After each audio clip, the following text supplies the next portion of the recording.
Hey, good evening, everyone, and welcome to Season 2, Episode 3 of Bordertown Strange. I'm Pam, and this is my co-host, Jess, and our special guests tonight are a couple of our besties, Mark Bannon and Enzo Searle. Woohoo! Thanks for having me on. I don't know if they're special guests anymore. I know, they're just kind of co-hosts at this point. Well, they're just, yeah. Everybody calls me special. I don't know who it is. Aww. So tonight we're going to be discussing UFOs and the owl phenomena. And we just lost Enzo. Whoops. Now my joke was that bad. Oh man, he just bailed, didn't he? He just bailed. It's because we said he wasn't special anymore. Oh, maybe that was Enzo. He'll be back. I hurt his feelings. He'll be back. So tonight, the topic is UFOs and the owl phenomena, and it's something that we haven't really touched on in our show yet.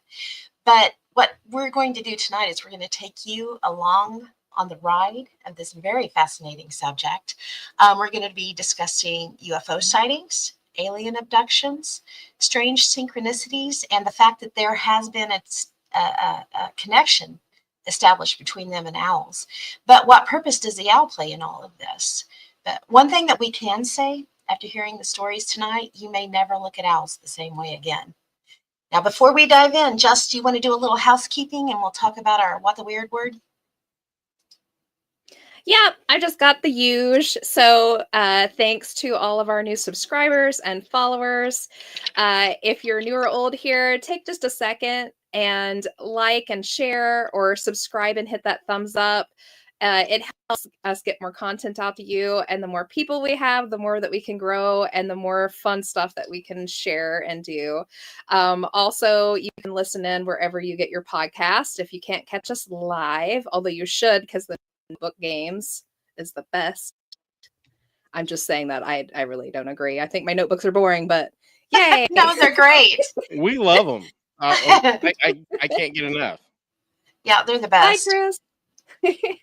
Yeah, and I'm gonna put this out here. My internet has been very glitchy, and if you listen to the last one, I apologize.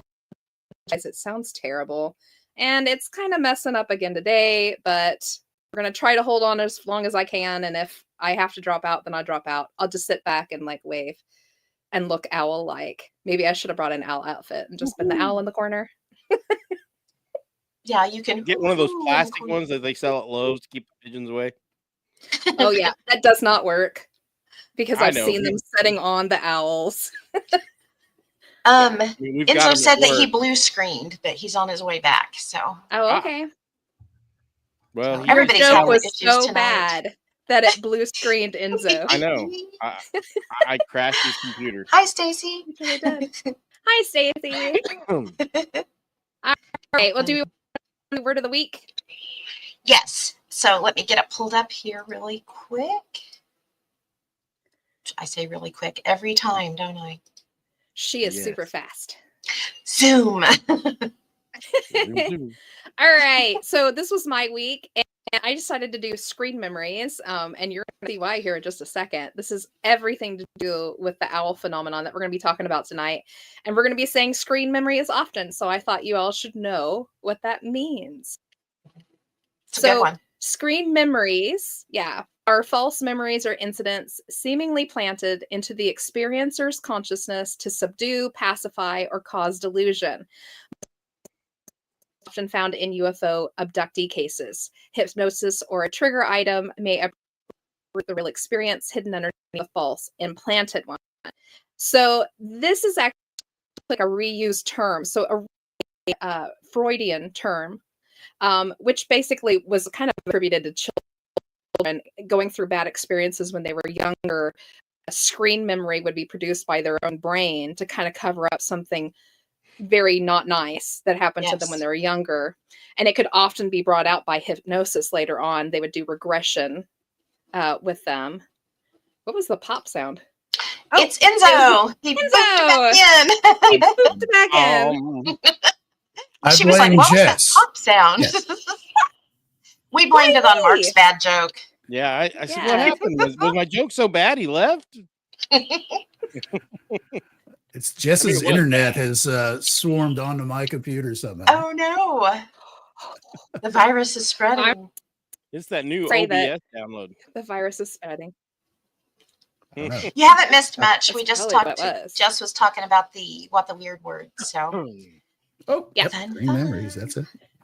yep. Yes. So originally a Freudian word. It later on, and I believe, and don't quote me on this, I believe it was Bud Hopkins, perhaps, that kind of recoined it for the I use. think you're right. In abduction cases. People were finding when they went and did regressive hypnosis sessions that they were complete memories they thought were the real memory. And once they picked up that original real memory again, the entire scenarios would come flooding back. So he's kind of reused this. It is the same thing basically, but only in these type of screen memories. A lot of researchers think that the new memory was put there on purpose, was put there by perhaps the aliens or whoever was in charge of the situation that they were going through. So screen memories have become almost like an implant, kind of like the Men in Black guys on the movie, blanking out your memories with the little stick. The flashy thing. Only they've given you a whole new memory. So you're going to hear that a lot tonight. So screen memories it is today. Yes. Awesome. Well, I mean, if something happens naturally, doesn't that make it easier to reproduce artificially? I mean, Maybe. surely some of our psychologists have figured out how to do it on purpose. Oh, I'm sure. Yeah. Oh, yeah. I'm sure the CIA has a whole book on it. Yeah. Well, I mean, look at These are the not the spies you're looking hypnotists. Look at the hypnotists that Yeah. plant the suggestions, where they can just, snap their fingers or whatever, and you're clucking like a chicken. Yep. And when we're talking about screen memories, it brings to mind a story that I read, and you're going to hear us talk a lot about author Mike Clelland tonight. He wrote the book The Messengers, and Jess has a copy of it there, and she's got stories from the Messengers. Excellent books. Yep. Oh, and you've got his other one too, Hidden Experiences. Oh, ooh. You should hit I haven't read that Amazon one yet. or his website and buy those. Yes, MikeClelland.com is his website. Yeah. And if you go, his web page and blog is called The Hidden Experience, and he really keeps a day-to-day blog on there. When he gets new stories in, they get posted, and you can leave your own story. He requests that you do that. If you have your own owl story, even a little small one, get up there and send it to him. He just collects them. He is like doing the statistics and stuff on them now. It's just really interesting. Hi, Sylvain. Hi, Sylvain. And Cord jumped on too. So hi, Cord. Oh, hi, Cord. Talking about screen memories, one of the things that you'll find out a lot. I know what it was. I was going to bring up one of the stories from Mike Clelland that someone had given him on screen memories. It's a lady, and she was at a camp with a bunch of kids, and she walks away, and she's walking down the path away from the kids. And as she comes around the corner, she is shocked because she sees a small gray alien standing just off the path to her left. And she's so shocked, she doesn't know what to do. So she just keeps walking past it. And she, the alien's looking the other way, and then it turns around and sees her and has like this, oh shit, look on his face, And immediately she gets this message in her head that says, owl, owl, owl, owl, owl. And all of a sudden he morphs into an owl, and then he goes crashing through the brush away. And she was like, I know that was an alien. I know what that was. That was a gray. Yeah. And he just made me think he was an owl. And so I really liked that story because it really shows that they are able, however, to send that message and trick your brain into thinking there's something else. It reminds me of a really bad joke that I cannot repeat on the internet. Oh no. Oh no. Well, that Well. that story that Pam just told is the one that got I can't speak for Enzo, but it got me and Pam and Mark like our first step into the foray of owls and aliens having anything to do with each other. I think actually it was Phil who was the one that brought us the story the first time. We were on a different podcast chatting about stuff, and he just brought up this, I heard this weird story. And think we were you're just right. like, wow, how does that even, I'd not even heard of like an owl alien connection at that time. It was like my first introduction to it. So it's crazy stuff. And we're going to Yeah, it's have pretty lots weird of stories stuff. for you tonight. Mhm. I always feel like there's always a crossover between older cultures where they have specific, tales, both good and bad, about owls. Oh yeah, I But, mean, I've got lots of stuff pulled up on stuff like that. So yeah, I figured you guys would. So. And it depends, Mhm. honestly, it depends on your background. Like Native Americans, a lot of, not all of them, but a lot of the different tribes have the bad feeling about, it's not good if you see an owl. But if you go over into Western Europe, like in Ireland, Scotland, that's where, it's Athena's symbol, basically. So it's known to be the wise one, or knowledge and all-knowing kind of thing. So yeah, it really depends on where you come from. Interestingly enough, you say that. However, in Mike Cullen's research, he says he's met hundreds and hundreds of shamans, Native American shamans, and he has never met one that hasn't had full owl experiences on the good side. They're like the totem animal for shamans. That's so cool. But meanwhile, their tribes think that they're ill-omened. So I don't even understand how that works. They like the shamans revere them, but their tribes are scared of them. I'm unsure how that works. well, because the Yeah, that is shamans wild. have power, and so or are perceived to have power. Mhm. They're I the don't know. I ones think it's crazy. that are supposed to deal with the owls. That's true, because owls are seen as messengers between, our realm and the dark realm, or, the other side kind of thing. And a lot of that comes, I like the symbolism Yeah. there, because, you've got owls that can see very well at night. They can fly, hunt, whatever. Yes. Yep. And So it's pretty cool. if you're a small animal, owls are terrifying. You can't see them coming, and all of a sudden you're snatched up and Yeah.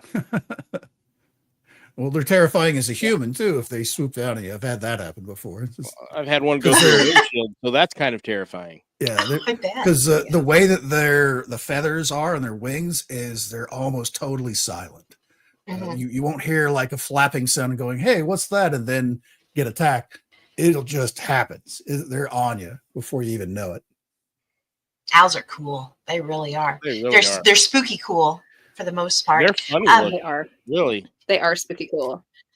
Well, it's all in the eyes is really It what it is. is because owls, unlike like us as humans, we and a lot of other mammals, we've got little like spheres for eyes that look in all directions and stuff like that.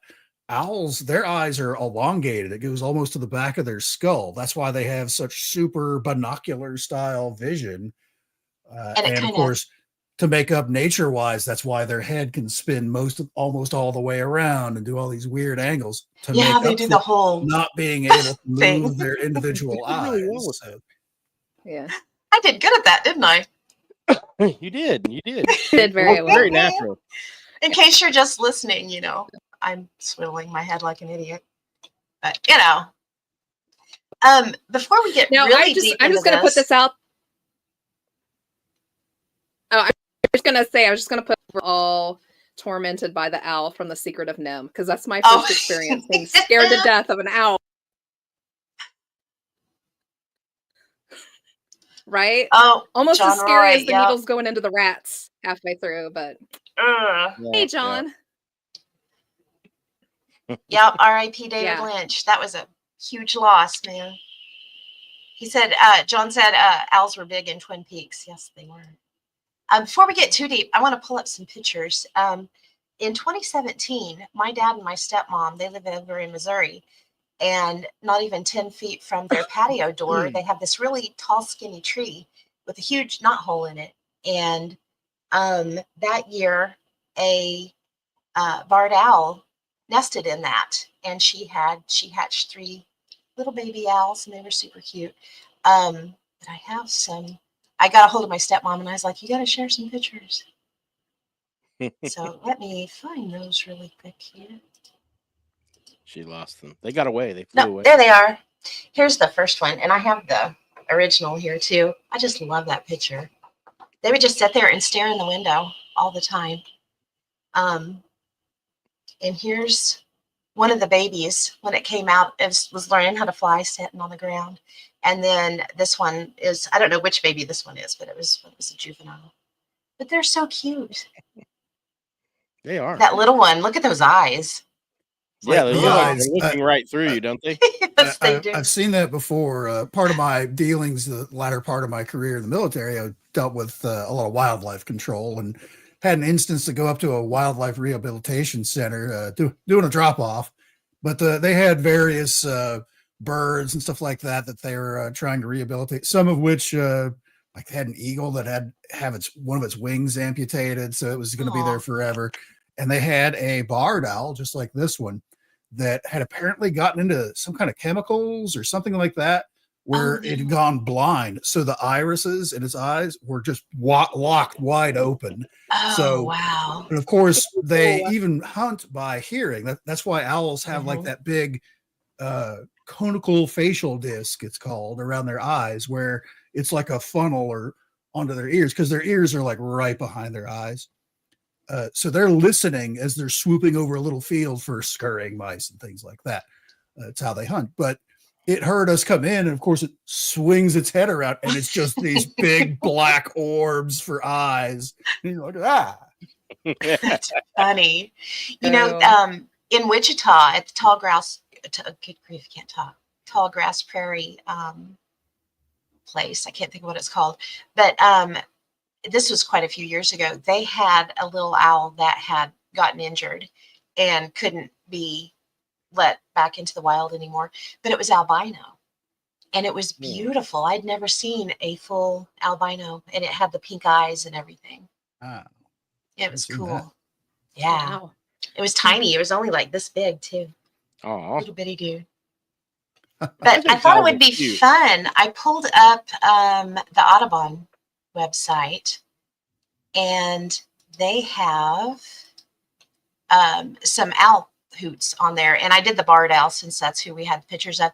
And honestly, I know they're not all white owls that are in connection with UFOs, but a lot of them are. So here, I'll pull this back. We were playing with it earlier to make sure it would play, but I love this.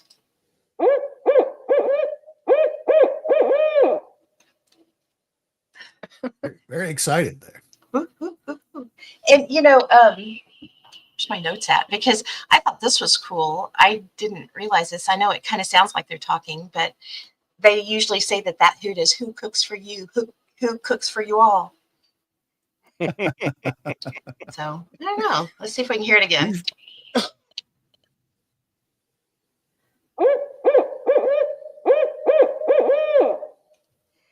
Yeah, I can see it. Yeah, okay.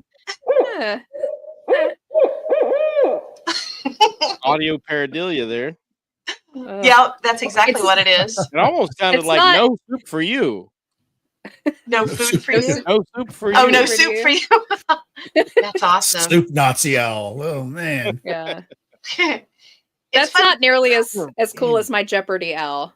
I think I told you guys about it like a couple it was backstage. You got to share that story. It's hilarious. Okay. So, gosh, it's been like 20 some years ago. And my husband and I, in our first house, we lived on the block right in front of our local football stadium, which is an old stadium, and it houses owls like crazy. There's so many owls in it. And there was a owl one summer that would fly out of the stadium, and it would sit in the tree right outside of our bedroom window, and every flippin' night it would hoot, only it didn't have a normal like a hoot hoot sound. It sounded like the Jeopardy jingle when the categories are changing. It would go hoo hoo hoo hoo hoo hoo hoo over and over and over. And we called it the Jeopardy owl. And my husband would so mad in the evenings, he'd scream things at it like, "I'll take quiet and sleep for 500 hours." Actually, I Funny. watched. Only that one summer, thank goodness. Like, what, I Mark? was gonna say I watched a video today actually of a couple owls communicating to one another, and it kind of sounded Mhm. like that. Although to me, it sounded like a couple computers over an audio modem. Oh yeah. Yeah. Yeah. It was really It was just, That's yeah, wild. it's weird. And it sounded like it was recorded. Like it was so crisp and exactly the same every time. It sounded like button over and over again. So frustrating. And it was especially frustrating for him because he worked a super early shift. So he had to be on at like such and such Oh, morning. man. And he would just be laying there bleary eyed. I don't know how many times like he tried to go outside, scare it out of the tree, suck Come right back. He's That's funny.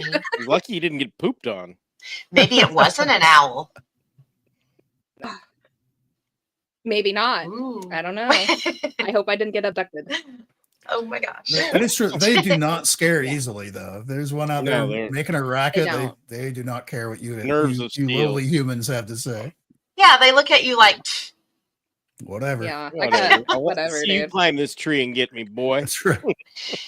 One thing I didn't know, there's a lot of owls that swoop down across the road, when you're driving and stuff like that. And I didn't know the reason for that. But there's a YouTube channel, and I'll have it in the show notes. I can't remember the name of it off the top of my head.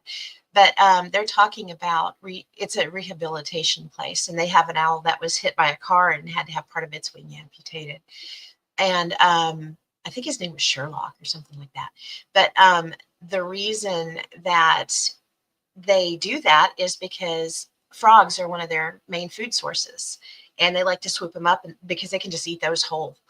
And they hang around asphalt roads because after dark, that asphalt's still warm, and the frogs will go on the asphalt to warm up. So the owls yeah. really stick around that area to look Makes for food, sense. basically. No, like I And said, they I get so hit one. zeroed in on, focused on that frog that they Food. don't pay attention to the big car.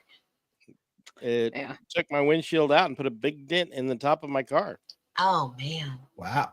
No, I was in high school, so Yeah. that was a Dang. long time ago. What kind of owl it was? Was it Fred The Flintstone? dead kind that splattered all over. I mean, there was blood Oh. all over the back of my car. Oh no. That's terrible. There was Oh, just it was most feathers likely a everywhere. barn owl. Those were the most common in here in the area. Yeah. Yeah. It was disgusting. It came partway through the windshield, smashed in the no. top where the windshield meets the top of the car, and then there was just this big red smear across the top. Oh man. Oh. That's terrible.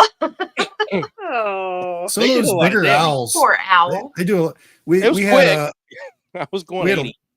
we had a long-eared owl that hit one of our planes here right before I retired. That No. it was like it hit up on one of the horizontal steps. That's the flat part of the tail. Mhm. It hit right on the leading edge, and it looked all the work. If you didn't know what caused it, you'd have thought somebody went up there in a stand and just whacked it with a hammer. It was a Dang. chunk, big old dent in it, Oh. and the thing was giant. Which I had in the office because we're required to like send in samples to the Smithsonian. Oddly enough, they have a bird identification lab that the Air Force uses where they track all the different birds that are struck across the U.S. and that's how they monitor migration patterns and stuff like that. But Oh, huh. it was a big event when I had that monstrosity sitting on my desk trying to pick feathers out of it. and all that. no. Everybody was stopped. My desk was like right in front of the door to the hallway, so everybody walking down the hallway was like, "What is that?" Oh, goodness. That is crazy. Ew. Goodness You were like, come poke my dead owl. And everybody did. Everybody thought it was Ew. because down the hallway from where I was, like the main finance thing for the military. So if anybody had a problem with their paycheck, they were running straight to there, and they'd always walk past my door. And when I had his son, he was like, "Wait a minute, come here." It's like, "Did my son look at it?" I was like, "Sure." And I like unfolded one of the wings for him and all that stuff. He's like, "Wow, Wow. and of course, their claw, their feet, their talons, and all that stuff. It's like a young child's hand, really, and just but with the thickness of an adult's fingers, and it's just it's just gonna crunch right through anything it grabs hold Oh of. yeah, for sure. Yeah, if they get something big, they will actually use it as a fork and a knife, the other talon, and just pull it into pieces and eat it.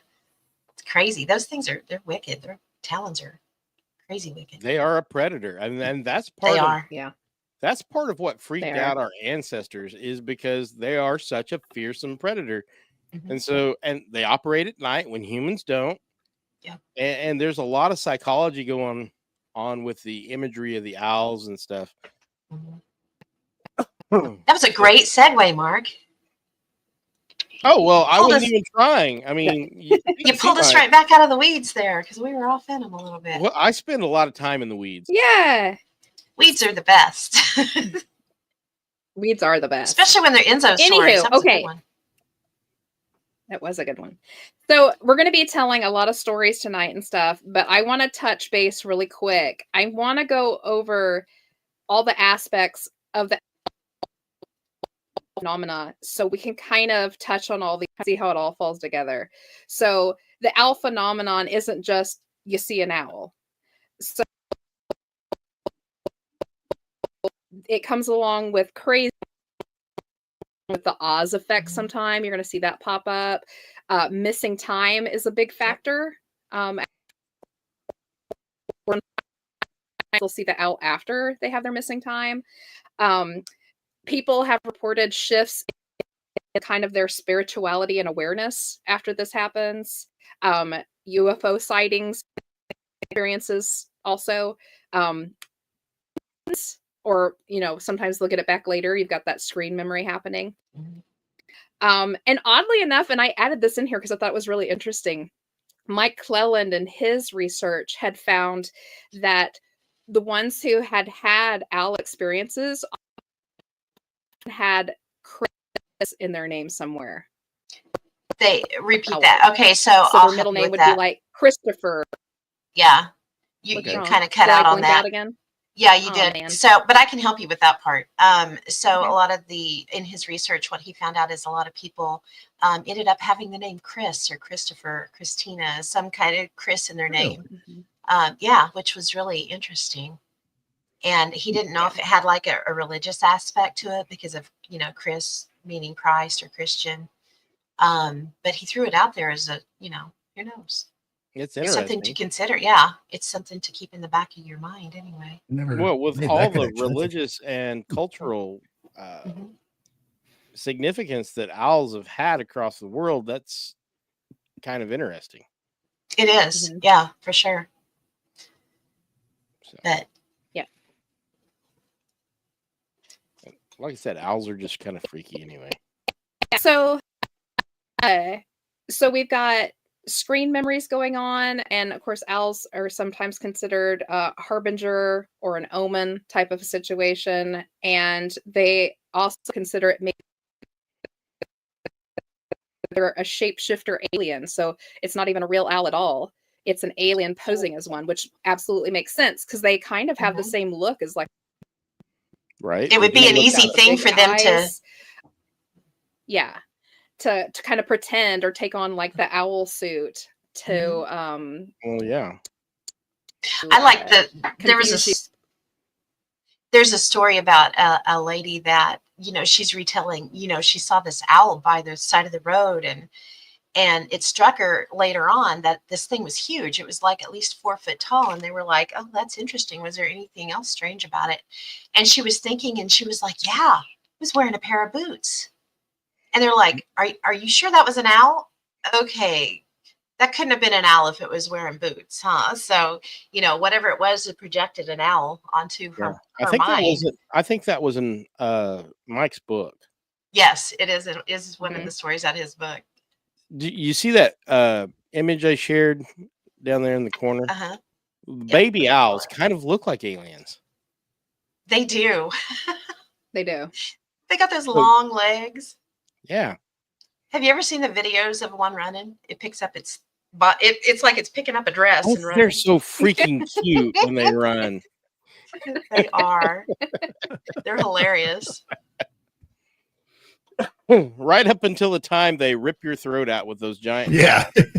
I'll be real honest, Mark. I wasn't paying attention to what that was down there. And when it's small, it does. I just thought it was aliens. I wasn't really noticing what it was. Yeah, you just gotta squint your eyes just a little bit, and you would think that's a gray picture. Yeah, I mean, for sure. They're weird looking. They are. Well, even owls are really, they're big bird, but a lot of that's just feathers. Underneath, they're kind of a long, skinny, kind of freaky looking critter. I'll see if I can find. Yeah. While you guys talk, I'll see if I can find that.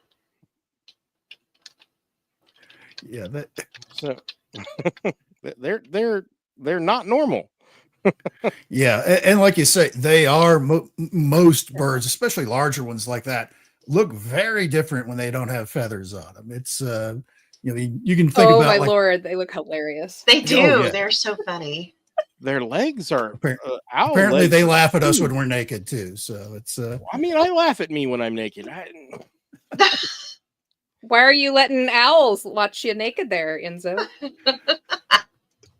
It's I'm a part of the Weirdo. Only Owls network. Only Owls. OOs. Oh, he's got a weird owl kink. Oh no. Oh, no. That's funny. Ooh. But I almost. Oh my lord, we've got to get out of this. Yeah. It's getting rough. We're so in the weeds this time. You want to stall for time? We're gonna stall for time. That's right. Funny. That's right. So we've got to bring up the commercial. How many licks does it take to get to the center? Of course. 1, 2, 3. Crunch. 3. That's funny. So if you're abducted, if you think you might be an abductee, you just carry a pocket full of those Tootsie Rolls. Just hand them out. Yeah. There you go. Right. You're distracted. You just throw them on the ground and run away. Candy, run! That's not a bad tactic whenever you're getting abducted by whatever. Not really. No. Throw down candy and run. Throw candy and run. Yeah. I mean, it works for some people. It does, yeah. I wouldn't chase you. Oh, fuck candy. Pardon me. All right. Oh my goodness. Man, I need to do this more often. I don't even have to catch anybody. Oh my gosh. I need to stop the madness. This has gone really into the weeds. You do. Okay, so while Pam's doing that, so let's talk about the insane synchronicities. So Mike Clellan recognized this when he started researching the owl phenomenon. It just snowballed on him. And we've talked about this before, synchronicities with anything. Mm-hmm.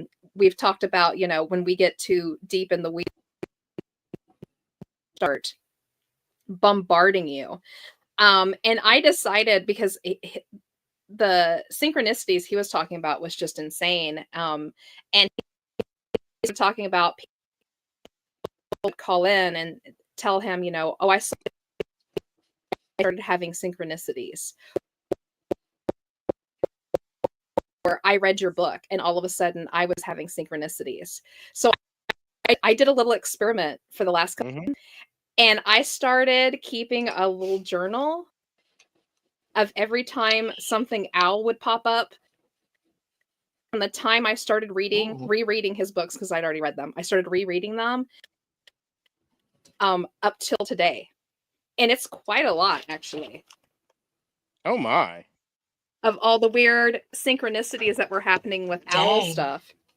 And that's a lot. That is a lot. And I gave myself some like parameters. I didn't want to just, say whatever fell. So I gave myself parameters. So I purposely didn't speak out loud about our project tonight. I didn't talk about owls out loud or say anything about the topic because I didn't want to get picked or have any of that happen. And up until the 28th, I did not look anything up on the internet. I just researched out of my own books so that no algorithms would start popping in. Did you say algorithms? Still, she did. Yes, algorithms. Hey, Bree. So I'm just going to kind of list kind of the stuff that happened here. So I started the evening of the 20th, which happens to be right after we got done with our last podcast on the Friend that we did with Mark. That night, a huge sale for owlware. The next night, I actually had a dream about an owl that was in a field running. It was really weird. I'm saying that's synchronistic because I was reading about all night beforehand, so that may very well have just been my mind. Right. I'm not saying any of this is spectacular. At 10:31 a.m. that day, I was at a store. I found a giant bag of owl magnets. Somebody did like an entire bag's worth of owl magnets. Okay, hang on. You cut out a little bit there. Okay. Yeah, you're cutting out a little bit. So go back to at the store. The owl magnets. Yeah, I was at the store. Found a giant bag of owl magnets someone had collected. It was a huge, right? So going through all of this, I'm starting to get more and more every day. Stuff's popping up on YouTube, videos. I'm passing through the TV and finding owls everywhere. At one point, my husband just came running through the room and he was screaming, "I'm a night owl. I'm a night owl." I still don't know why he was saying that. What? Right? That's crazy. And it started picking up and getting bigger and bigger. I'm not going to list them all, but the one really weird synchronicity that happened wasn't even anything happening at all. So there was one day where I didn't research. I took a break on Sunday to do some other stuff, and my kid's getting ready to make a move to Denver, so I was kind of helping her pack, and I didn't even touch that stuff that day. And I saw no owl stuff. Nothing popped up anywhere. So no synchronicities at all? On the one day that I didn't participate with the owl stuff. And then, of course, it back up again. Now, interestingly enough, on Saturday, before that Sunday there, my husband and I were traveling down to Bertlesville to pick up some stuff.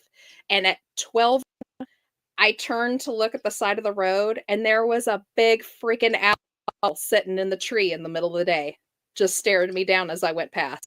And I was like, wild. Oh, the aliens hello. are watching you, Jeff. They are.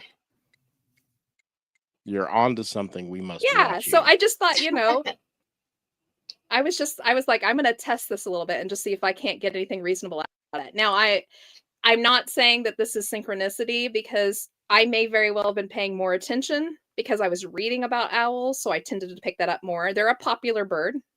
They are. But maybe it was synchronistic because the one day I didn't study on them, I didn't get anything. So I don't know. Interesting. No, I mean, that is interesting. Yeah. Okay, I found a little running owl. It's not the one I was looking for, but it shows their little long legs, and it's super, super cute. I just pulled it off of Reddit. So hang on. Back up there. You ready? Here he comes. Boink, boink, boink. It's like watching a person run. Isn't he cute? He is Who are cute. you? Yeah. Who are you? It's like, did you Lord. bring me anything from the store? I mean, You have lollipops? Right? he's more interested in a nice fresh mouse. Got mouse. Look Is that at a mouse in your the look at the talons on the feet. Oh yeah, yeah. and that's a very small owl too. So, That would tear you up. oh yeah, it would big time. Can you imagine what that'd do to a mouse or a frog? Yeah. You know what's really interesting? Another little fun fact about owls too.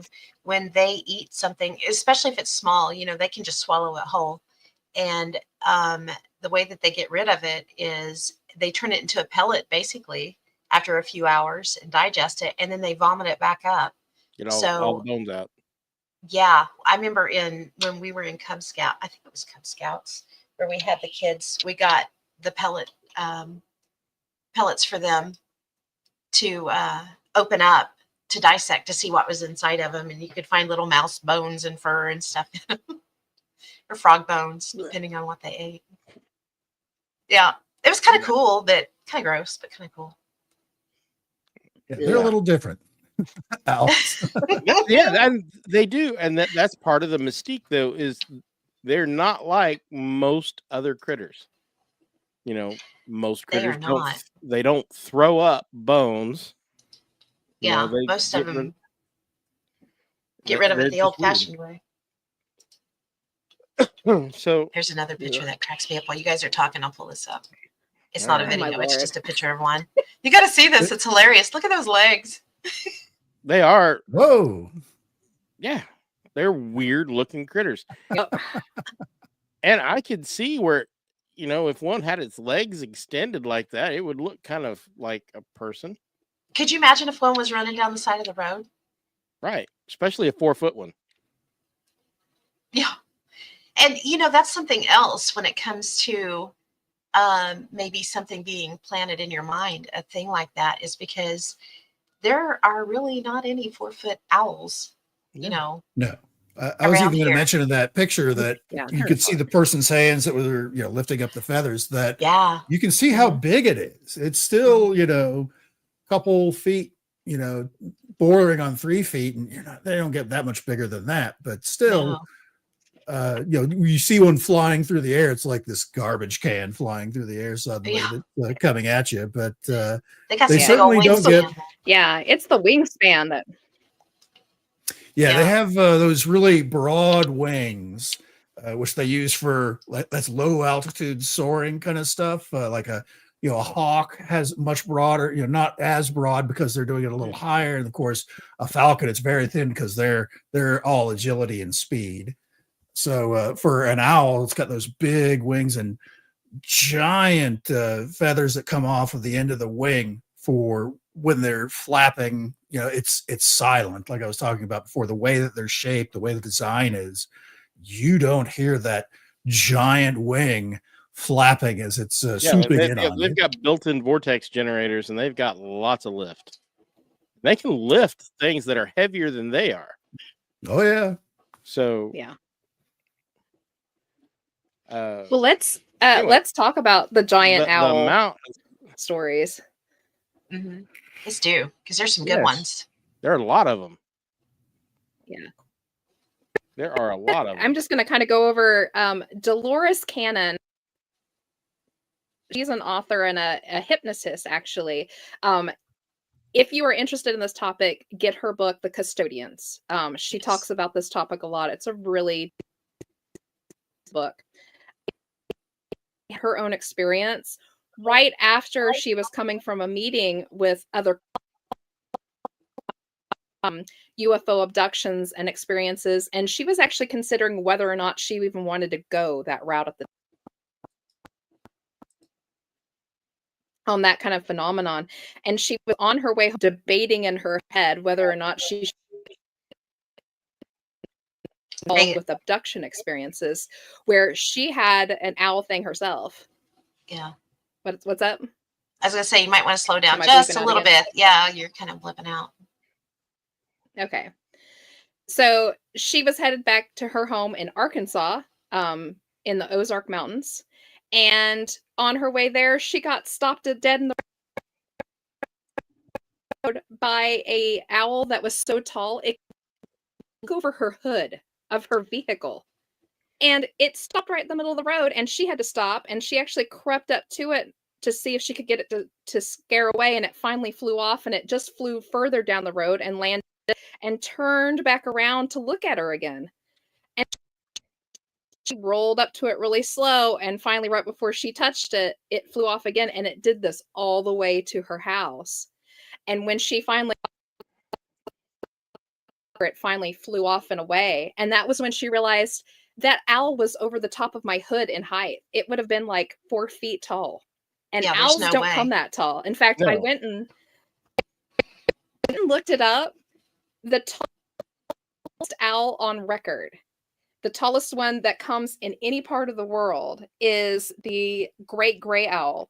And the largest one they've ever recorded was only 2 feet 9 inches in length. That's as tall as they can come. So that's the largest owl ever anywhere. That's the largest one they make. Well, there's a Eurasian eagle Yeah. owl that can be up to 28 inches tall, but it Mhm. doesn't really look as it looks weird. Yeah. That's Yeah. what, 2 foot 4 inches, Mhm. So 28 Yeah. inches. Is that something right? like that. Did I do my math right? No, yeah, 71 centimeters for our international fans.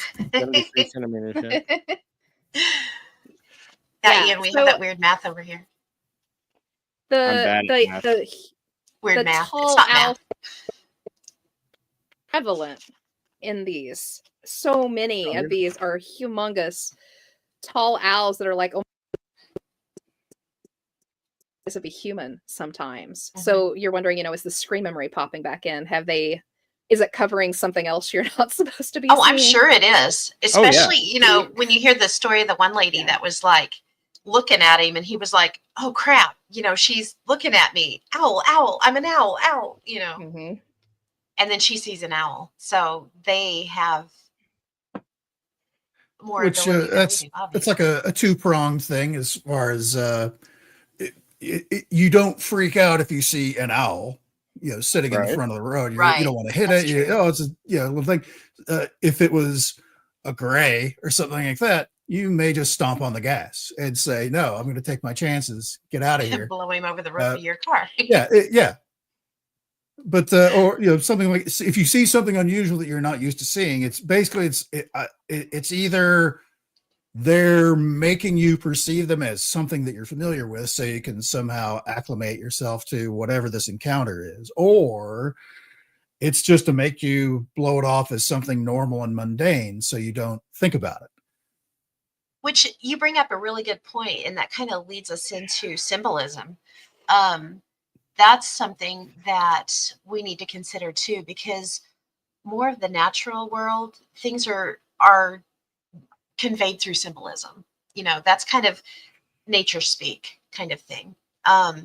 We speak in words and, not so much as symbols. And I like how, man, I just lost my train of thought completely there. But basically they're used as messengers. And so if you see the owl as a messenger, when you see that, it puts you in that mindset of, I need to be receiving, something. And I think that's something that we've gotten away from. The further that we get away from nature, we lose that ability to connect as easy. And Right. so I think more modern day, it still happens, but we don't read it for what it truly is sometimes. Well, and also think about this. The image of the grays resembles an owl. Mhm. So if your brain is not prepared to process, oh, that's an alien. Mhm. Oh, that's a really large owl. Yeah. Especially Yeah, if you you're won't freak driving out down the quite so road bad. at night. I mean, you could perceive it as an owl if you just drove by it real quick. Oh my God, look at that owl. Whitley Strieber, he wrote the book Communion. And so I don't know if you met him. I know you've seen him speak in person though. I have not personally met him or had a conversation or anything like that, but I've seen him a few times at Contact in the Desert and stuff like that. So Yeah. Well, the book that he wrote, it was in 1987. Excellent book. I actually have a copy of it, but it's the one that has the famous picture of the gray on it that really creeps people out. it really does. It does, doesn't it?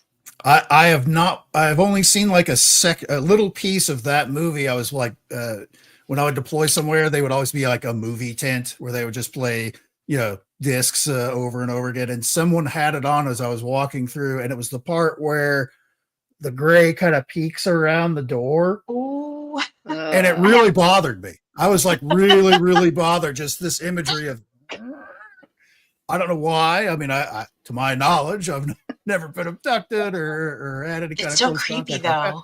But I was like, I gotta get out of here.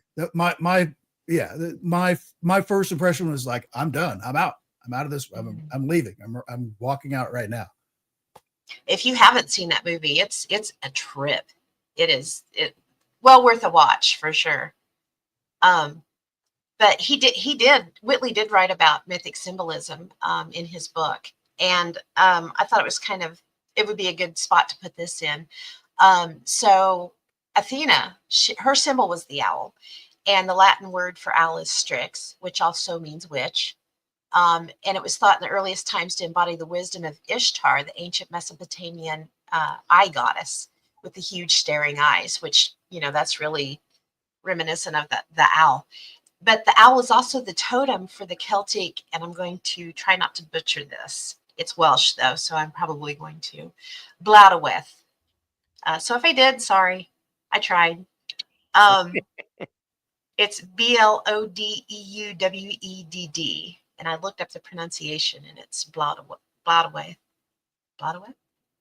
But it's the triple goddess of the moon, and it's associated with the notion of the Trinity as the most common symbolic structure of the visitors that are mentioned by so many people who have been abducted or taken. And people nowadays, they don't have the idea of this ancient importance, but like kind of what we were talking about earlier, because we're more removed from nature now than we used to be. But I just thought that was a really interesting take. And I'm glad he put that in there because not so many people, they have this experience, but they don't put it together with these older ideas. Yeah. That's where I was going with that. Yeah. There's he has an entire, Mike Cleland has an entire section in his book just on the old archetypes through the ages and the old legends. And you really get to see how deep owl goes into our histories and our mythologies, and kind of makes the association that situation going on with these owls, maybe they represented something far scarier to us in way back when, and we've carried this fear with us this entire time. Kind of like the fear of a predator. It's really interesting. That's a whole other show. Yeah. Something like, everybody's instinctually scared of spiders or snakes. Perhaps owls should be added to that because they are kind of freaky at night. I mean, you always read the stories about the owls, somebody's going to die or. Yeah, if you hear an owl hoot after midnight kind of thing. That's actually, if I remember right, that's Kansas folklore. It's in my Kansas folklore book. If you hear an owl hoot after midnight, there's going to be a death. It's so all over the place on them, though. That's what I don't get. Is it's not like they're all saying that they're all bad. It's some of them. It's a very good sign to have hear an owl hoot after midnight or whatever. Yeah. Where or it's just the extreme opposite, where there's certain Native American cultures where just seeing even just an image of an owl is like bad luck, and they'll shield their eyes, kind of a thing, to even look at it. I was trying to think of the last time that I had seen an owl, and Jess, I actually think it might have been with you. We were out in the sandhills, and one flew in front of the car, and that's been a good 5 years ago, 5 or 6 years ago.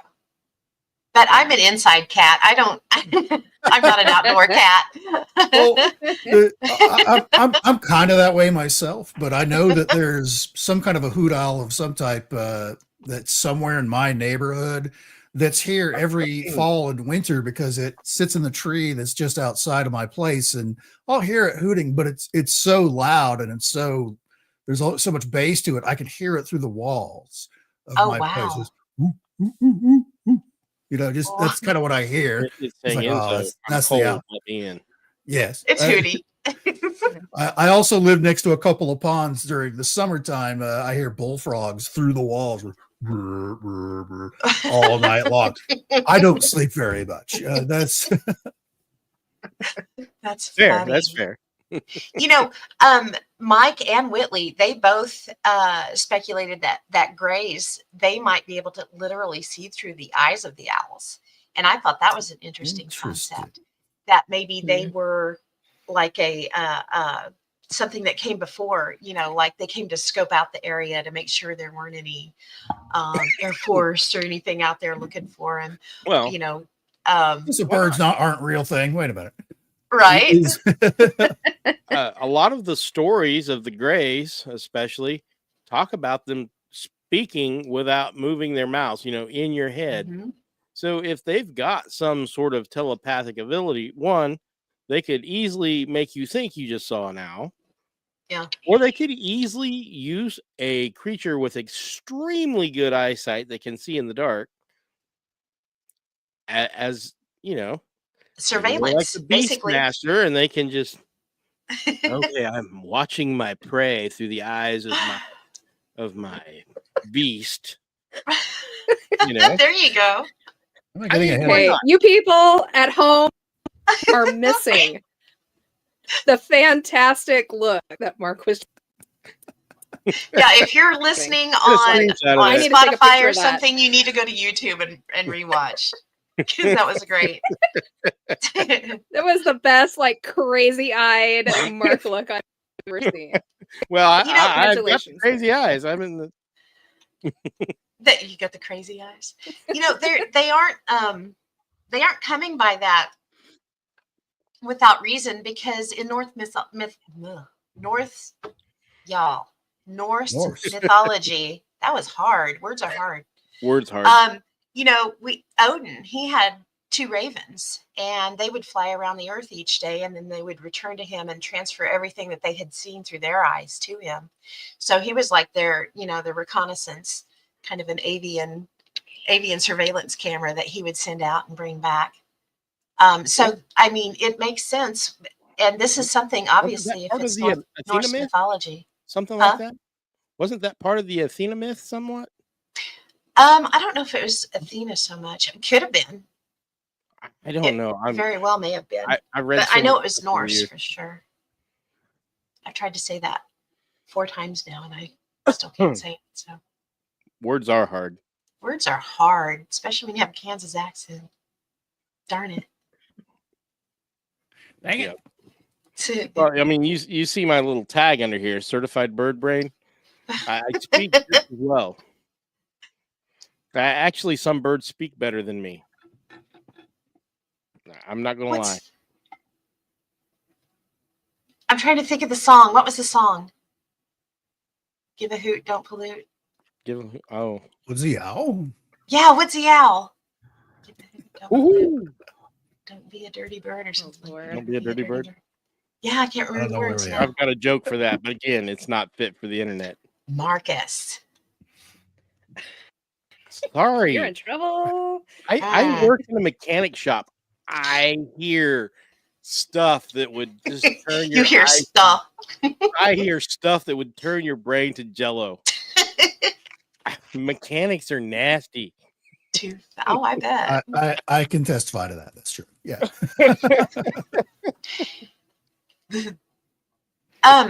So there's also Rosemary Ellen Guiley, and she was really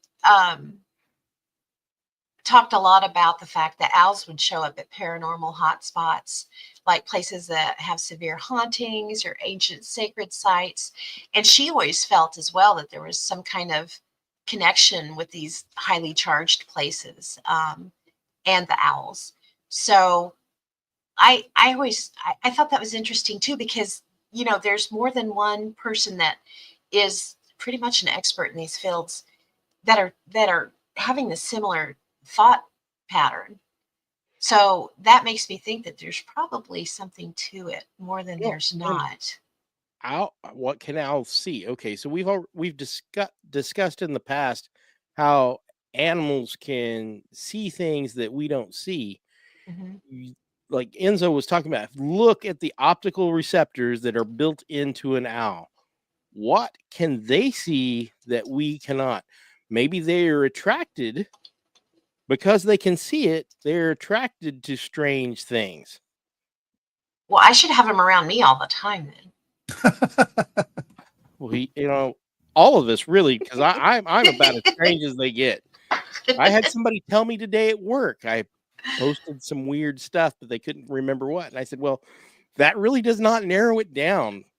That's funny. So, okay, so then my question would go to, if you have an experience, like if you're touched in some way, basically, you know, by an experience, does that leave a mark on you? You know, do you shine brighter? Well, when you stare into the abyss, does the abyss stare back, kind of thing?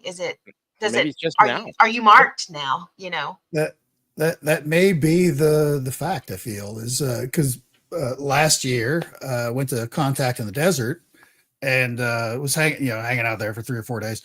My favorite part about going to anything like Contact in the Desert, or even the Bordertown Paranormal Paracon, my favorite part is just talking to like regular people, not necessarily the people that are there that you're paying money to see, or free in our case, but you're talking to regular people that have had something weird happen to them, and you're sharing experiences. Oh, I love that. Yeah, that's my favorite part about going to any kind of meetup or convention or anything like that. But anyway, last year, started a conversation with this young couple, like their mid-20s. They shared a story with me about this very strange orb experience that they had. They had rented a Airbnb at it was around it was their part of the Mojave Desert. It wasn't that far away from where Contact actually is, for like a week or so. And full disclosure, they were very clear about this when they started the story, that they're like, I'm going to be honest with you, right before this all happened, we did drop some acid. So, but their intention was, we're going to drop some acid and we're going to go sit in the lawn chairs in the backyard and just stare at the stars at night. Kind of so it's basically to enhance an experience, kind of thing, as opposed to just as they're just looking up at the sky, amazed at the stellar creativity going off over their head. They noticed like this very a solid color orb, basically going way overhead, and the way it was maneuvering around, they thought it was like some kind of fighter aircraft or something like that. How nimble it was, because it was just doing little loops and circles. And then after a period of time, a few more came in and joined it. And sometimes they chase each other. Sometimes they fly in circles, zigging and zagging. And they're assuming that all of this is like 20 to 30,000 feet or more over their heads. They originally were thinking, the further it went on, they're like, I don't know that we have fighter aircraft that can do this. Some of these maneuvers. And at one point, one of the orbs goes way off, like towards the horizon. And when they expected to see it like disappear behind some of the near hills and mountains that were around where they were at, it didn't. It was on their side of it. So that means they were much, much closer than what they originally thought. Now, the guy, there's a guy and a girl. The guy was like totally into everything. He thought this was like amazing and very spiritual and all that. Girlfriend, not into it. She's like, wait a minute, these things are that close. And because the one that they saw go down was like in a nearby hillside, and it appeared to be kind of coming closer to where they were. It was getting larger as it was approaching. So they're like, first they had this realization that these are not 30,000 feet away. These are like, under, several hundred yards and getting closer now. She had nothing. She was like, nope, that's it. I'm done. We're going inside. We're going to lock the doors. I don't like this. This is not cool. I didn't, it was all fun and games when it was, very far away. Now it's getting closer. So she drags the boyfriend inside. They lock up the doors and all that stuff. And they were seeing it, through the windows where it's actually like coming like into the backyard area of where they were staying and kind of like filtering around and kind of like doing little basic orby things, just kind of like drifting around and all that stuff. And we're getting like even closer. The girlfriend loses it. She's like, shut the shades, lock the doors. We're going to hide in the bathroom that's in the middle of the house and all that, which they did. And during this, the boyfriend is like, kind of like, she was like in the bathtub hiding. She was totally in a panic about it. The boyfriend was like kind of like peeking out the door, and he could see, because eventually they like they had like those Venetian blinds in the front room that they were seeing him through. He closed those because the girlfriend was panicking. You could see the glow around it where it was like they were looking around the windows and the doors like they were looking for a way in. Which he did say was a little creepy. He was then at that point. He was a little creeped out by it. And as we're having this conversation, I was like, just as out of being the nerd researcher kind of person, I was like, I don't suppose you got any pictures of this? He's like, oh, I made a YouTube video out of all the stuff that we got. I was like, what? He gives me the link to the thing. The guy was he still, I'm sure he probably still is a budding young musical artist and makes techno, electro, dance, house music kind of stuff. Yeah. And which he incorporated into his video, which does include some of the stuff. There's a couple of shots where I am very intrigued in the video itself, because you can see it's in front of like a nearby hill, and where it does appear to be moving down into like the left and getting a little closer. So it's not just a point in the sky. They do have those as well, but they finished their story. I look at their video and I was like, oh, that's actually not bad. And at that time I was kind of on a Skinwalker Ranch hitchhiker thing at that time. And I was like, oh, so this all happens, the sun comes up, everything's done. You didn't see anything else for the rest of the time you were there. Have you seen anything since then, since like when you've gone back home? Which I don't recall where they said they actually lived, but the girlfriend was like, no, everything was fine.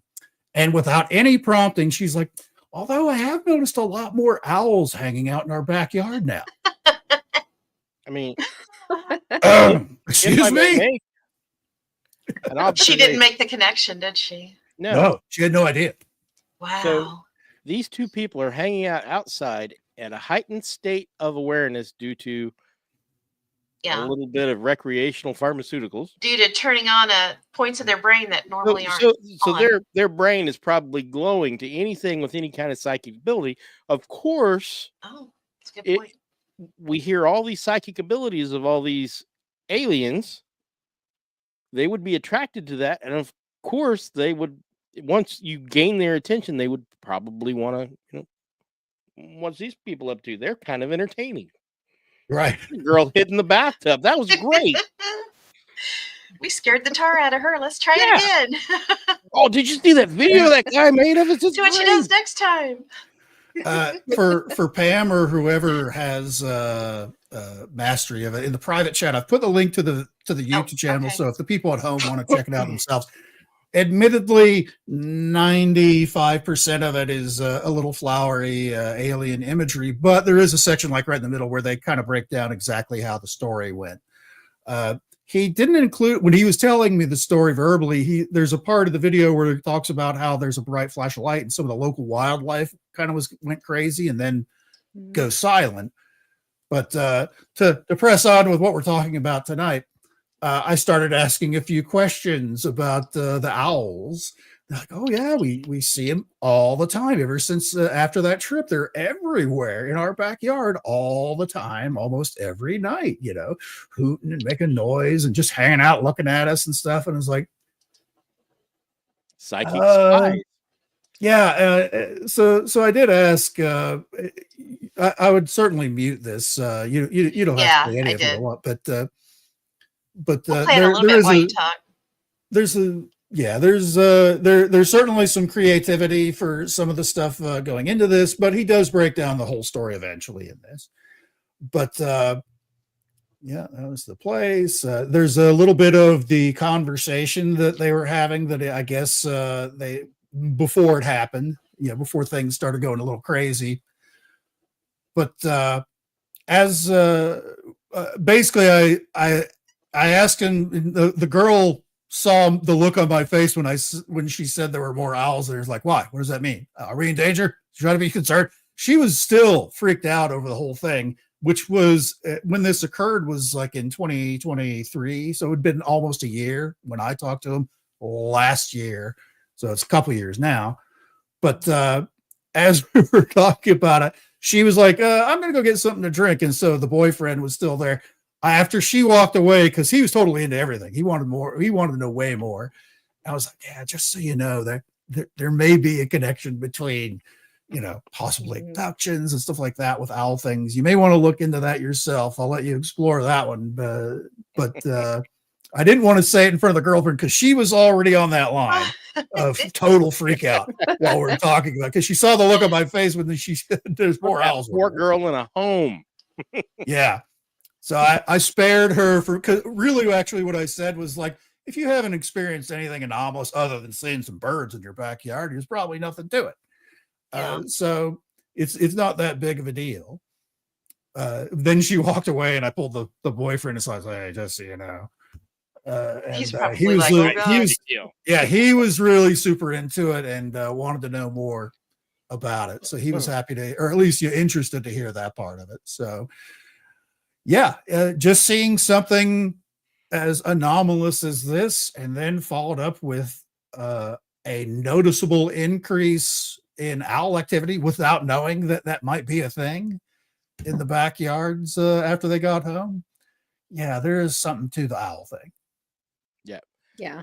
And so many, a huge percentage of UFO experiencers have had owl issues.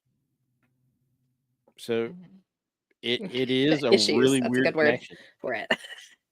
Owl issues. Well, I have issues. None of them are owls, but And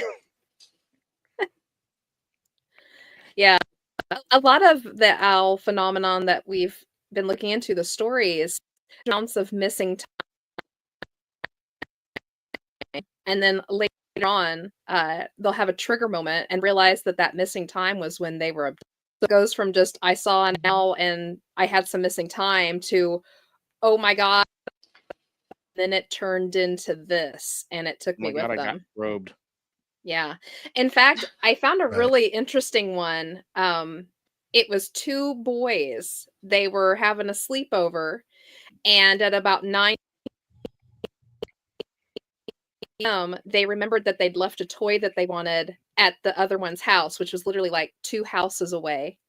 And they told the one's mom, we're going to go off the trampoline, I believe it was, and be right back. And when they got there, they heard a weird sound coming out of the woods behind this kid's house, and they went to investigate.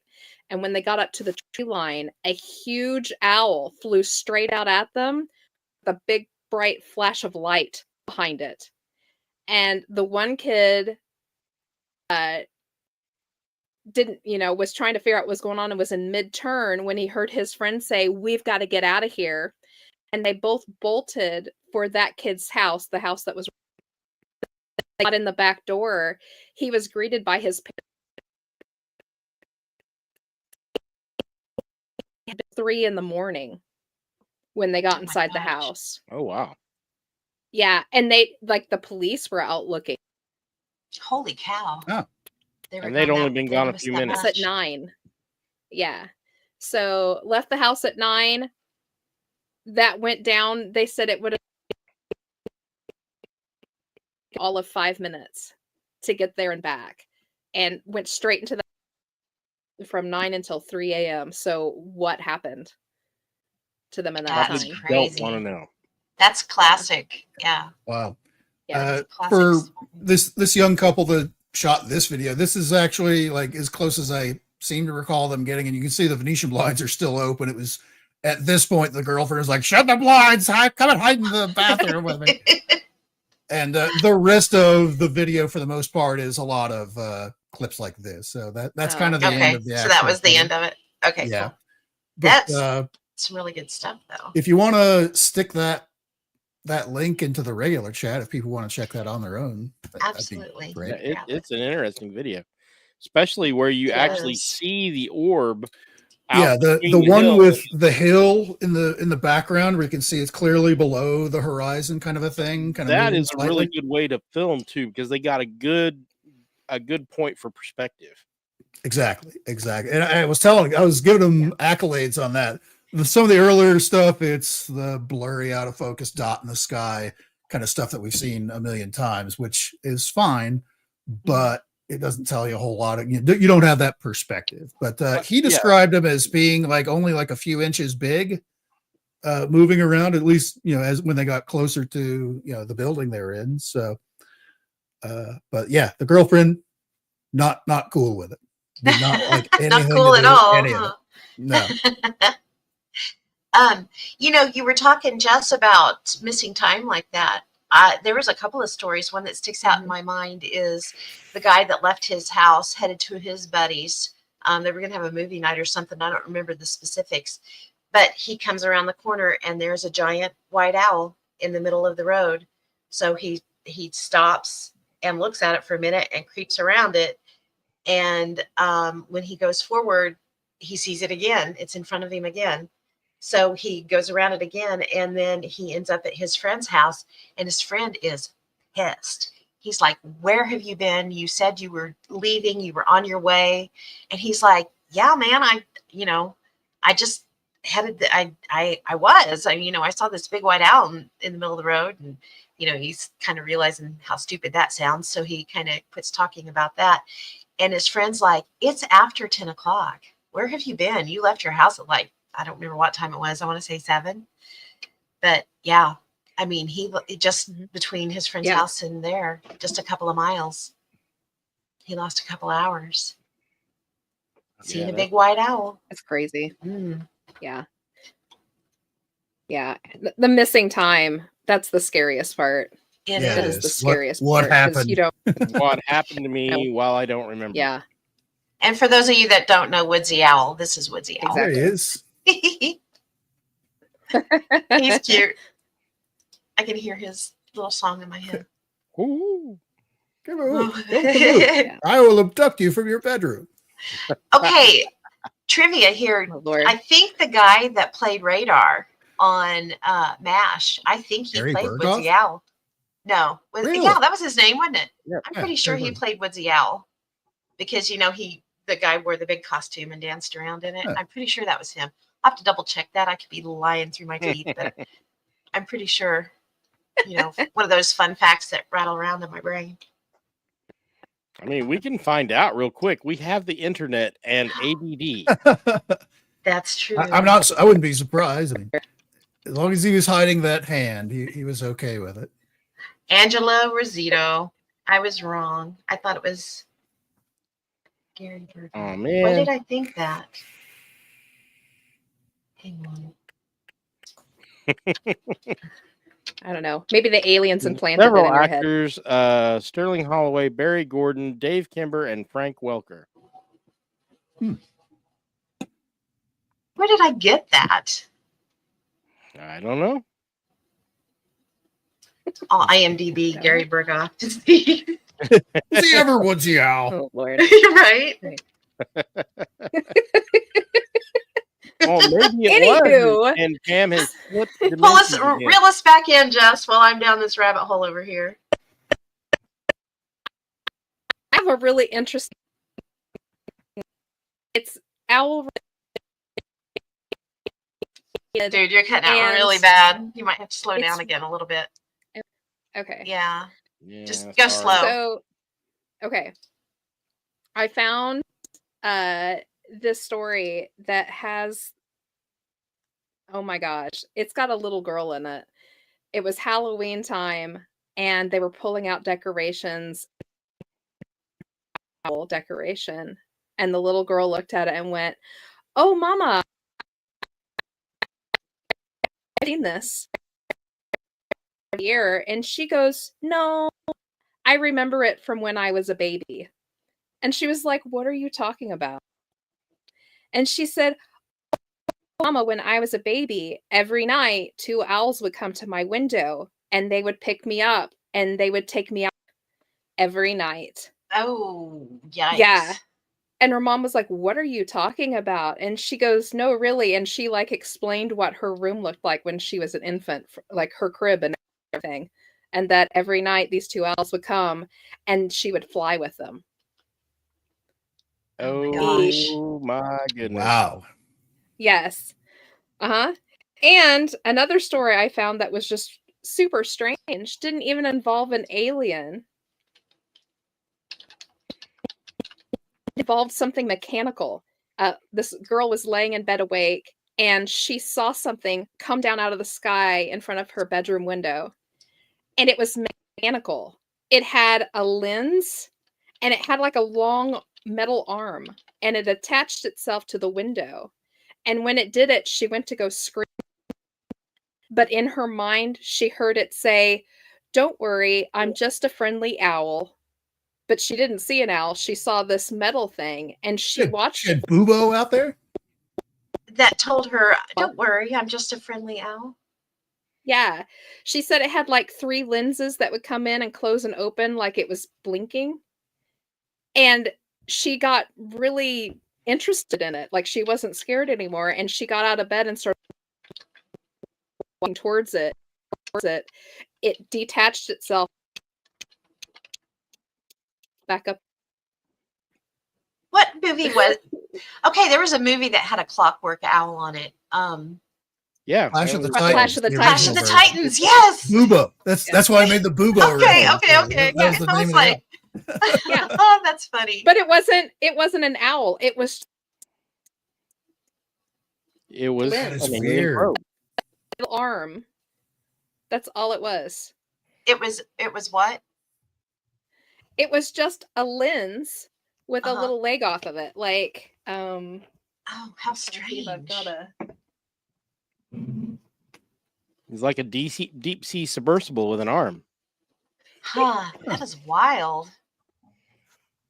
It's like a camera lens with a leg. Yeah. It looked like this. How strange. She was attacked by a ring light. She, right? My God, I've got that. Watch out, Mark. You're gonna go flying tonight. No. I mean, funny. at this point, an alien abduction would be more of a rescue mission. No kidding. They don't even have to trick me into the ship. I'll go. Yes. But hey, you want Finally. Let's to go. ride I'm that boy? ready. I said, well, hell, let's go. I won't Fun even part, tell you them. know, we still have folklore about owls even now. If you think about it, because especially around Halloween, we have Mhm. the spooky owl that goes along with like the haunted house. And they're always in with the ghosts and stuff. So Yeah. I couldn't tell you. I'm sure I have some around here. Some Well, I Halloween mean, owls. all these legends, I mean, they're stuck in everybody's minds. The media uses them when they're telling stories. Mhm. I've read owl stuff in books, oh, it's an omen, the owls are coming, you're gonna die, or almost something good's gonna happen to you, or My great grandma, she collected owls. I can't tell you how many. She probably had 50 of them. And I'll have to ask Mom if she has any. I don't know if I have. If I do, they're packed away. But yeah, she had tons of little ceramic ones everywhere. So every time I see an owl, I think of my grandma. Yep, I think my aunt used to have some owl salt and pepper shakers. Yeah, that's cool. So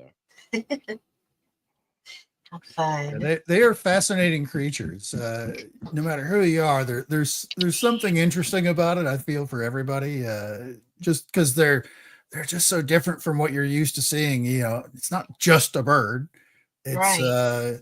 got some pretty unique things about it, and they are not your normal critter. I mean, yeah, they really aren't. Something else that they brought up, Mike brought up a lot, was the fact that owls kind of play into something that a lot of abductees go through, and that's like an initiatory process. And he went through it himself. And so a lot of times when someone has an experience, they're forever changed. Almost everybody is that has had an experience. It completely shifts their reality, their outlook on life and everything. And maybe what was important the day before is not what's important now, you know? And so a lot of them that he said, and he even posited at one point that I saw that maybe 50% of the abductees that seemed to have gone through this initiatory process come out on the other end and move into positions where they help people in their jobs and things. And a lot of them ended up being like Reiki masters and things like that, you know. Didn't he call it shamanic? Shaman, yes, he did. Yes. Yes, shamanic initiatory initiation. process. Mm-hmm. Yeah. He sure did. See, I did. Ian's right. I did do my homework this time. You did. Oh, Brianna's. Bree said that her daughter Cassie, she has owls everywhere. She's obsessed with them almost as much as Bree is obsessed with. Bree has the cutest little hedgehog, like a real hedgehog. Yeah. Oh, really? Super duper cute. They really are, and very tasty to owls.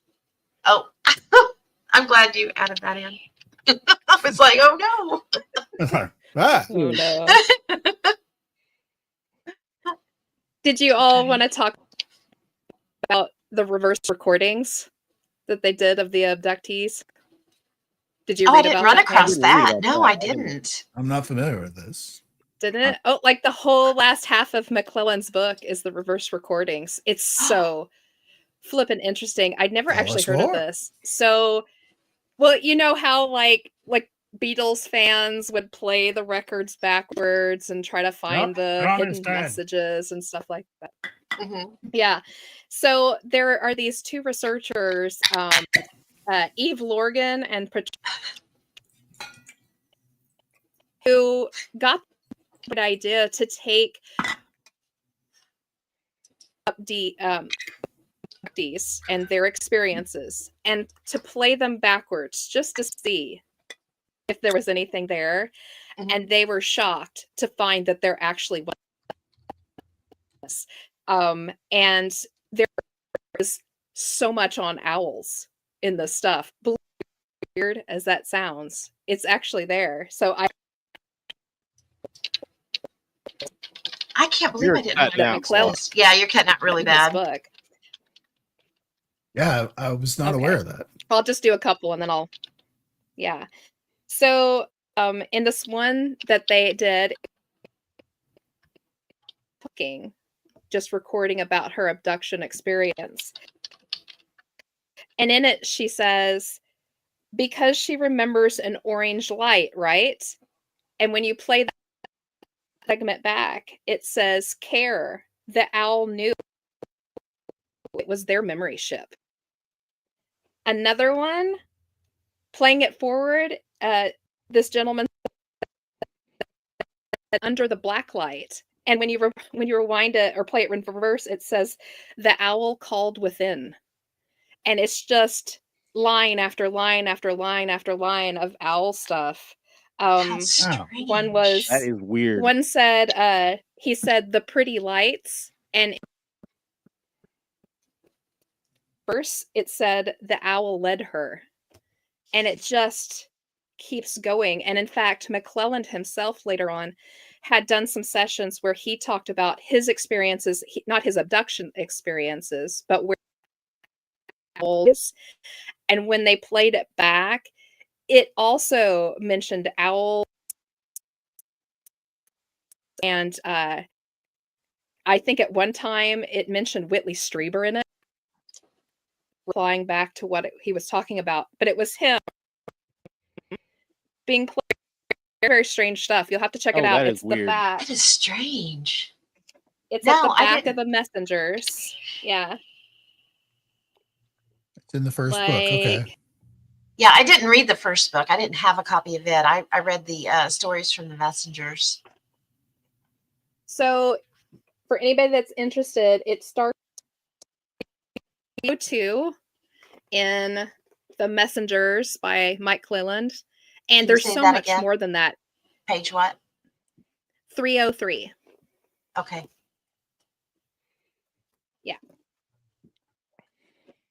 So Yes. super interesting. I agree, Ian. He said Yeah, back asking deserves an entire episode. It does. Backward masking. Yeah. There's a whole lot of weird. I originally I was like, nah, it's just coincidence that it happens to sound sort of like that. However, the more you listen to it and the more you look into it, it's like, might be something to this. I read it exactly as you wrote it, Ian. I know. Yes, it was backmasking. Oop. I hear you, Ian. I heard what you said. Yeah. Enzo had you. Enzo is psychic.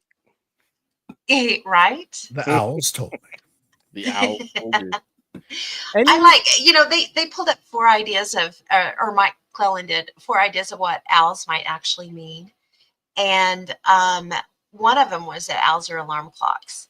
And basically, they're here to wake us up. They're here to, set the alarm, truly, to, hey, you need to catch this experience. This is getting ready to happen.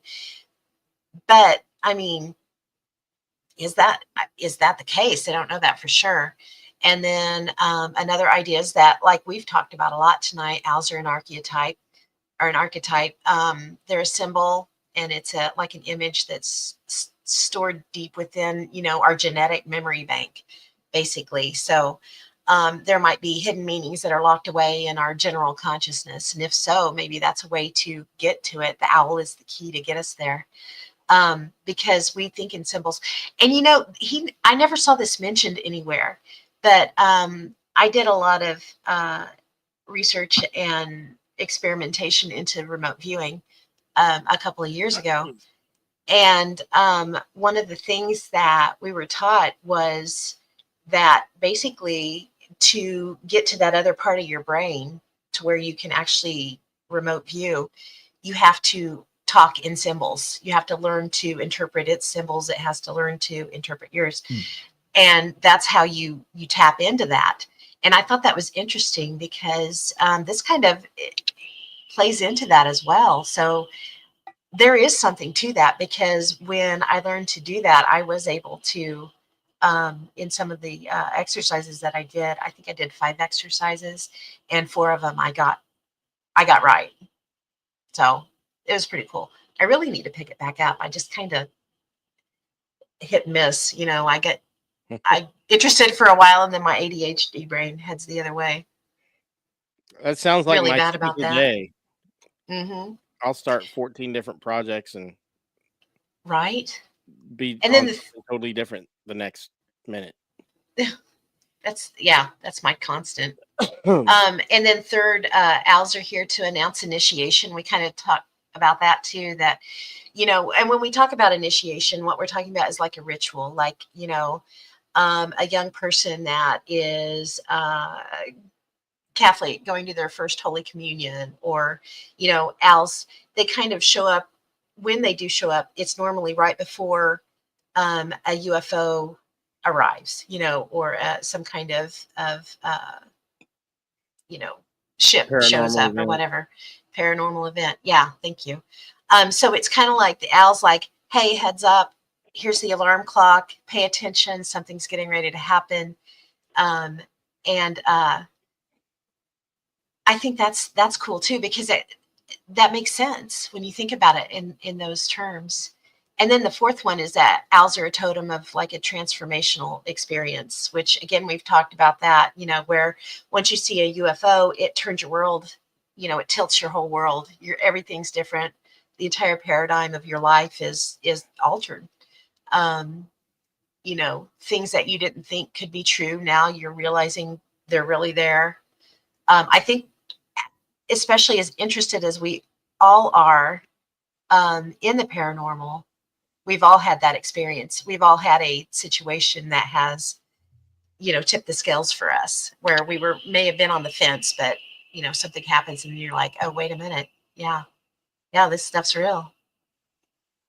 So I always thought that was a interesting when I read that it would be good to add in here.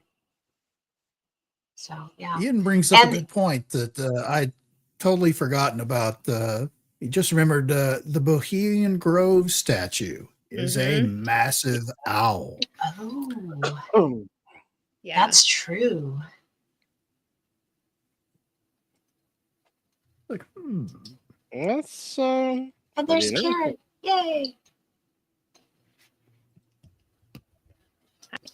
It is a very large statue. It is. It's big. Yes. But there's all kinds of interesting things when it comes to owls. I mean, they're been a part of human culture for as long as we've recorded human culture. They've been feared. They've been vilified. They've been worshipped. If you name it, we've thought about it. It evokes, fear being one of the bigger ones. Yeah, it evokes a feeling for sure anytime you see one. And if you see, you know, if you see one like it's carved into stone in an ancient thing, you're immediately going to be like, messenger. There's, you know, there's something with this here. So it's like a, you know, a worldwide known symbol for right. You start getting into that, like that brain twisty part of like, God, have they been influencing our culture for, you know, our entire existence as humanity? You know, it's a good point. Or you know, have they been around this entire time and they've been using the same tactics the whole time? Oh, you're just seeing a giant owl. You're going to remember the giant owl. The giant owl is your friend. So, yeah, and I'm kind of sad because some of the podcasts I listened to that Mike Clellan did, he's like, yeah, I'm not going to write any more books about this. I've said everything I have to say about it, and that's it. And I get it. You know, there's only so much you can say about him until maybe something new happens. That's a lot. He's done quite a few podcasts and stuff. Yes. So there's a lot of interviews out there. So you can go out there on YouTube and hear it right from his mouth about some of this stuff. That's it. Karen said owls are super cute. I used to have a family of them come visit me at night to get bugs from lights near my porch. Or were they owls? Dun, dun, dun. They're keeping an eye on you, Karen.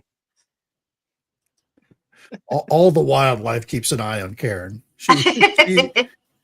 She has every animal you can think of show up nearby. She's like the original Snow White. She's like the original Disney princess. The birds land on her fingers and the whole spiel. That's awesome. That is awesome. They run in fear from me, but that's because they're probably afraid I'm going to eat them. You're going to eat them, yeah. That's and it's fair. Too funny. Well, we're getting down to it's 8:40. Do we want to try to do the notebook game? And I have backups just in case. So okay, we can try. If I'm just go cutting slow. Out too much, go slow. Just let me know. Okay. Okay. Well, I mean, if I do start cutting out too much, let's just stop my end of it because. Okay. If you do, just watch. We'll stick a hand up. Who can do it? Okay.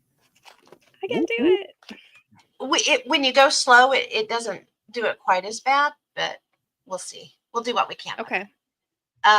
So if you're in the chat, Jess has 5 notebooks. So if you choose a number 1 through 5, and then anything 75 and lower for the page number. Righty, we've got one already. Notebook 4, page 11. That's Mark. Yep. He's cheating I again. want the 411. That's what I want. Nice. 4.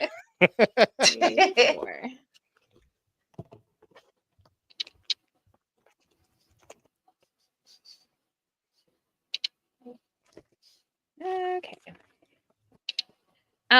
This is on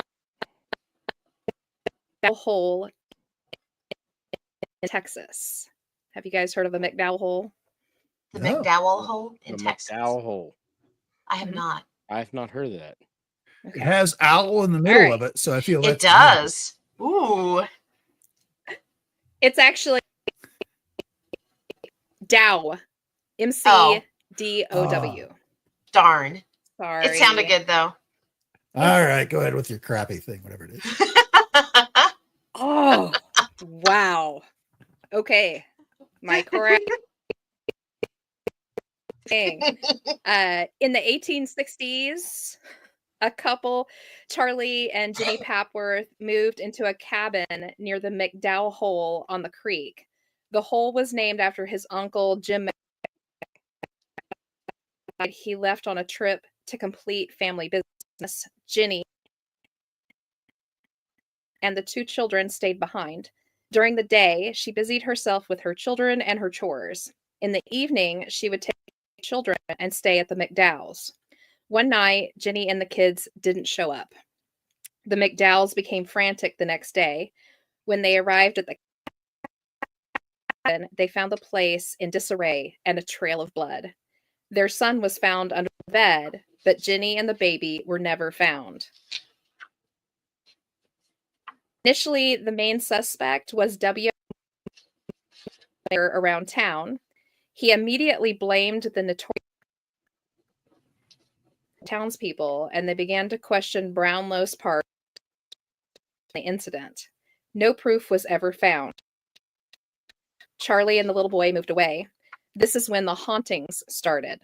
No, And thereafter have witnessed Jenny and her daughter over the years. She has often seen standing, holding her baby girl, even scaring one man to death. Later, a couple of drunks heard about the ghost in the cabin. They bet a bartender in town they could stay 3 days without a problem. When the townsfolk went in to check on them, they were nowhere to be found, though they found the cabin riddled with bullet holes. Years passed, and many folks made claims of seeing Jenny and the baby from a fishing to most famous appearances was at W.P. Brownlow's bed as he was dying. Brownlow did finally admit to murders. The murder was fueled by fear that Jenny might repeat a conversation she overheard Brownlow regarding cattle rustling, which at that time was punishable by hanging. Jenny's ghost and that of her little girl still haunt the area. If you're up for a little scary business, you can find McDowell Hole located off of Highway 6. So, just a little long story that I found. That's an interesting story. Oh. You did cut out a little bit. Where is it located? Yeah, again? it's in between Dublin and Alexander, Texas. It's on Highway 6. Nice. If you want to go visit it. Nice. Okay. Yeah. Cool. The next one is What do we got? Ginger. Notebook 5, page 23. Okay. And then I'll pull one up so we can switch back and forth. I'm going to turn my mic off so I'm not rattling papers. Okay, this is a case file I have on a wolfman with wings sighting in western Oklahoma from 2023. And it's a case file, so it's going to read just like this gentleman reported it. My brother-in-law had a bad head injury and was in a coma for several months. He had to relearn how to walk, talk, and everything. While he was beginning his long recovery, one of his cousins told me that they had seen something strange on a country road. They had stopped on a back road to relieve themselves and left their truck running. While they were outside, they saw a pack of white dogs running towards them. They jumped into the truck and the dogs ran past them. So they turned towards the front of the road, and in their headlights was a wolf man looking creature with wings sitting up on its back legs. The dogs were headed towards it when it jumped about 15 to 20 feet.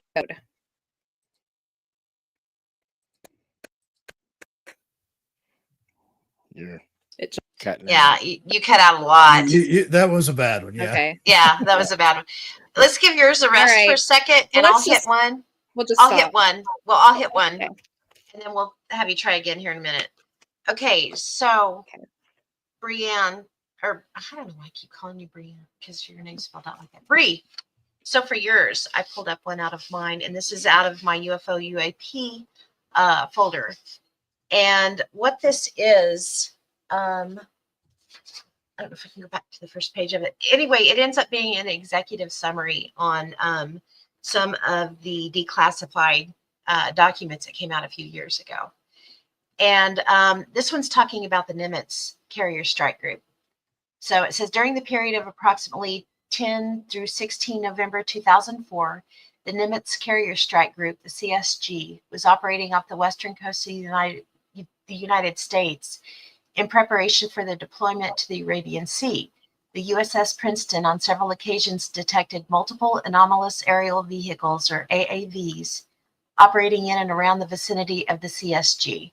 The AAVs would descend very rapidly, and it's in quotes, very rapidly, from approximately 60,000 feet down to approximately 50 feet in a matter of seconds. They would then hover or stay stationary on the radar for a short time and then depart at high velocities and turn rates. On the 14th of November, after again detecting the AAV, the USS Princeton took the opportunity of having a flight of two FA-18Fs return from a training mission to further investigate the AAV.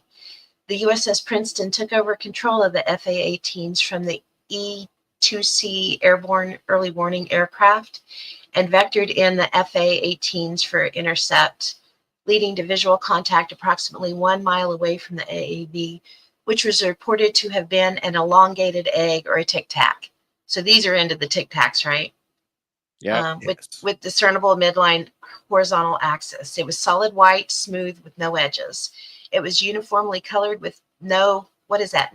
N-A-C-E-L-L-E-S? Nacelles. Nacelles, pylons or wings. It was approximately 46 feet in length. They were close enough to get that degree of a size on it. Wow. The FA-18F's radar could not obtain a lock on the AAV. However, it could be tracked while stationary and at slower speeds with the forward-looking infrared or the FLIR. The AAV did take evasive actions upon intercept by the FA-18, demonstrating an advanced acceleration, aerodynamic, and propulsion capability. The AAV did not take any offensive action towards the CSG. However, given its ability to operate unchallenged in close vicinity to the CSG, it demonstrated the potential to conduct undetected reconnaissance, leaving the CSG with a limited ability to detect, track, and/or engage the AAV. Interesting. That was interesting. Yeah. We personally know someone that was on the Princeton at that Gary. time. Gary Voorhees. Yeah. That's right. He was. And check out his podcast. Mm-hmm. Gary Voorhees has his own podcast now. And words are hard, and the name of it just escaped me. I was checking it out just the other day. Space Oddities? Space Oddities, yes, that's it. Yay. He's great. I love Gary. He is just awesome. He is fun. Okay, I'll do Cord says notebook 3, page 3. We're going with folder 3, page 3. Ooh. Okay, this one's on curses. This is King Tut's curse and other mummy curses. Ooh. In February 1923, a British archaeological team opened the tomb of I can't say it. King Tut. Thank you. Or King Tut. I should have just said that. An Egyptian pharaoh during the 14th century BC. 2 months later, when the team's sponsor died from a bacterial infection, British newspapers claimed without evidence that he died because of King Tut's curse. Whenever subsequent members of the team died, the media dredged up the alleged curse again. King Tut's curse and other famous mummy curses were invented by Europeans and Americans while their countries removed priceless artifacts from Egypt. After the Titanic sank in 1912, some newspapers even promoted a conspiracy theory that the ship had sunk because of a mummy's curse. Although it's not clear how many people actually took these curses seriously, these stories became extremely popular subjects for horror movies like The Mummy in 1932 and its many iterations, as well as comedies like Mummy's Boys, 1936, and Abbott and Costello Meet the Mummy in 1955. What a reference to put into your right? Abbott and Costello. Yeah, why not? Hey, why not? Too They're funny. awesome. They are. Do you want to try one, Jess? Jess is done with it. She's like, no. You're over it. Okay, let's see. I'm not going to sit here and break up through the whole thing. It's just annoying. So I'll let you have it. I'm so sorry, Jess. Let's see who we have next. Ian. 5:14. Somebody sing while I. Yeah.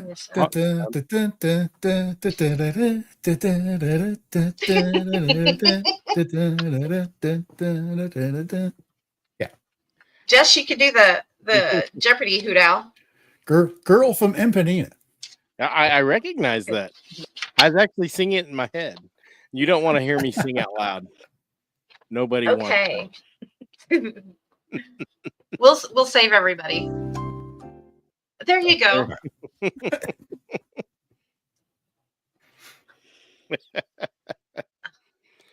may have to. It's not that I can't sing. It's that I just really, really, really shouldn't. The owls say no. Yes. I'll have an owl outside my window coming to take my soul. Stop that horrible noise. Okay, so this is an unidentified flying object. So I'm going to flip from the first page to the second, so it'll make sense. And it is dated the 12th of March, 1958. And it says, attached is a copy of a memo from Department of Territories on the reported sighting of a falling object in the territory of Papua in New Guinea. Did I say that right? It is requested, something close. It is requested that a copy be passed to CIA for information. And second part of this, the Department of Territories has been informed that from the defense point of view, further investigation would not be justified. Okay, so that's kind of leading into what this is. It's a report on observation of phenomenon, and it gives the observers. There's B. Noble, second officer, K.O. O'Connell, chief engineer, and then I. McRae, fifth engineer. Talks about the weather, and that there was visibility was plus 30 miles, so it was decent visibility, right? I'm assuming that's decent visibility. That's pretty good visibility. At 1400 hours EST 8th February 1958, whilst in the above position, a contrail was observed in the form at about 50 degrees altitude and bearing 290 degrees from the ship. The contrail developed rapidly, passed over the vessel's zenith and faded out at about 40 degrees altitude and bearing 110 degrees, again reformed at about 30 degrees, and finally disappeared at an altitude of about 15 degrees on the same bearing, and in a direction over the township of Kingston. The contrail appeared to originate from some fast-moving body, and the height was estimated at plus 50,000 feet. The contrail remained visible for some 30 minutes, gradually dispersing with the effluxion of time. It was white in color. The second officer likened the contrail to the trails left by the V-2 rockets when launched, having observed such launchings from the North Sea during 1944. Abnormal refraction was noted at the time of observation. The SS Lake Erie, bound on an opposite course, was first observed well below the horizon, and the image of this vessel was seen to be inverted. Later, as two images gradually fading as the vessel came pull up on the horizon. And they have a little picture for reference down there. Huh. Yeah, that's interesting. 50,000 feet is pushing the ceiling for a lot of aircraft. Most aircraft, yeah. I mean, most of them, 20,000 is, considered quite good. Single engine Cessna, that's about the ceiling for one of those. Most business jets can get about 30, 40,000 feet. I'm not sure about how high commercial jets fly, but I don't think they go much over 40. Oh no, 40 is usually the ceiling. I feel I've been to 39 myself, and it's very cold. 39,000. It sounds uncomfortable. Yes. Yeah. They're the ACM is pushing the limits on what it can do at that level, at least on a KC-135. So I think the Blackbird could go to 85,000, something like that. Oh yeah, it was crazy. It would go way up there. So not many planes could go 50,000 feet. I mean, so it makes you wonder exactly what it was. Could have been a spy plane. U-2, SR-71. Yeah. I mean. Okay, so the next one's Sylvains. And this is on crop circles and circle dancing. Hang on just a second. Circle dancing. Well, hell, I'll dance. You can dance if you want. You can leave your friends behind. Because if your friends don't dance. Yeah. No. I will not have any friends if I sing that song.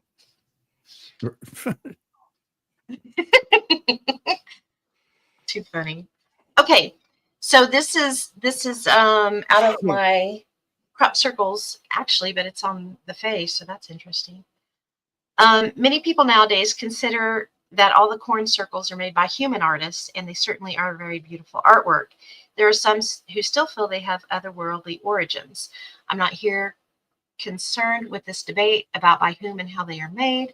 I'm concerned only about the effect they have on us and our mythological import. As a typical example of the poltergeistery, mischievous type of phenomenon associated with the fair folk. Corn circles can be seen to be a form of this new/old phenomenon that was previously attributed to the fair folk, as witnessed in a poem that Jeffrey Ashe mentioned in his section on the fair folk in his book, Mythology of the British Isles. Okay, should I? Okay. Oh no. Oh no. Okay. She says that because I used to do that in the living room after the kids had gone to bed. And so that might be TMI. That might be TMI. Even the owls would fly away from that. Oh my goodness. I still think they just bury me someplace. I'm not sure. And this is kind of fun. Really large white lump. Because it talks, I'm not going to read the whole poem because it's like in Old English. But underneath it, it says, when I was a child, fairy rings were linked with mushroom circles, which is interesting because of the link between fairies and hallucinogenic mushrooms. So, and there's a similar link as that mentioned with the shamanic use of ayahuasca. I think that's right. Ayahuasca. Yeah, you got it. Close. Psychotropic plants that take us into another reality, but it does not explain the poem's lament about the fairies no longer dancing their rings and roundelays, where the mushroom rings do not cease at the time of Elizabeth and James. And it shows, it goes on to talk about the mowing devil of Hertfordshire. Yep, I remember talking There about he that. is. Yeah, you remember when we Yep. discussed that one? Yep, There he Ramon did. is. Interesting. Yep. All right, I think that's all the That was requests. wasn't it? Sylvain's. Yeah, that was Sylvain's. So I think. Does anybody else want to do one? Got time for one more? Yeah, we're right at 9. So I'd like Jess to try one more for me. I would too. She's always got good ones. Jess, personal request, notebook 1, page 18, please. You can do it. Yay! We can do Let's all I'll use focus my on her psychic- internet. My psychic power on our internet. Yes. All right, I'm gonna try. it. Owl. We're sending Owl. you good internet Owl. vibes. Owl. Owl. Owl. All right. This one is a traveling ghost. That's how I have it marked. I don't know. I'm reading it. Okay. My neighbor Diane and I had a playful poltergeist for years. We called it Billy. I'd come home and find something put in a weird place. Milk in a cupboard, toilet paper in the fridge, laundry detergent in the bathtub. Diane once called to ask Billy if Billy had been around. She couldn't find a gallon of milk. We finally found it outside on her back. Every morning, my sugar bowl was empty. Well, Billy When was I'd kind had of a enough. jerk. Yeah. When I'd had enough, I would go to Diane's home and yell, "Go see Diane." Within 5 minutes, I'd get a call from her. "Thanks a lot," she'd say. He'd gone in place. This occurred for the entire 2 years that we lived there. No one believed us, not even our husbands. My mother thought someone was stealing from us when we were sleeping or out of the house. My sister believed something was going on, but didn't know what. I still can't explain any of it. That's wild. It's the Wow. little people. That was a and good one. Yeah. It's the I little love people, that. and they love pranks. So yeah, go mess with your sister or whatever. Yeah, they love that. Okay, And they do it. we're on it. And Where did you again, say if you're you wanted me to listening, hide her keys at? if you're listening as opposed to watching, you really need to go watch this on YouTube and see the facial expressions of Mark Sorry. Oh, it's, yeah. and Enzo, for that matter. it's just funnier with my facial Yes. hair. With It is, and it's not a crazy eye. I've got allergies real bad, so it's like oh yeah, it's just crazy eyes. Good try. It's We know crazy better. eyes. Yeah. It you're is. probably right. I mean, I'm crazy. I thought about getting papers to prove it, but I mean, Did your mom have you tested? No proof required. Just a simple conversation. It's a I think we have I'm afraid all the this- proof we need. the internet's full of it now. Go check out my YouTube channels. Right? We are down to the end. It is 9:04. Yep. So Are we ready to call? I think we are ready to call it. Yeah. All right. all right. I'll see Any, if I can. updates for what could be Okay. for next time. Yeah. So our next show will be February 12th, I believe. Isn't that correct? Sounds right. I have to find a Yep. calendar. Catch us later Wednesday night at 7 p.m. Central. Check out our Facebook page for updates on our topics. We don't have a topic quite for the next show, but we will let you know as soon as we do. Make sure to check out What If Tomorrow on the Fringe next Monday. What are we going to be covering, Mark? We're going to be talking about Majestic 12. Enzo, you want in on that? Ooh, I could say a few things about Yeah, MJ12. I'll send you a link. nice. It's going to be a right. fun one. Majestic 12 it's really interesting. It is. Yeah. Head over to the What If Tomorrow Media page on Facebook or over to the YouTube channel, and it's down underneath there. And you can also check out What If Tomorrow every other Monday off of that, and check out Phil and Mark as they talk about all sorts of preparedness and news. And I think they talk about a little bit of everything. We do talk about a little bit of everything. And news and what's going on. Politics. They do. Yeah, we no holds barred. We try to keep the fringy stuff on the fringe. Every Friday night, except for my face. Yeah, every Friday night, check out Enzo and Karen over at the Karen Show. I get to pop in occasionally once in a while. That's right. The Karen Show is a lot of fun. Friday night hangout, not necessarily about anything. We will discuss topics that have come up during the week and maybe a few specialized kind of things if people want to talk about it. So just Friday night hang. Swing on by. Right. Cool. And I'm every Tuesday night on a month. So we got all kinds of fun stuff going on. Yeah. Too many podcasts. Yeah, you guys had a lot of fun last night. It was fun. I'm going to throw this out. It was a good one, wasn't it?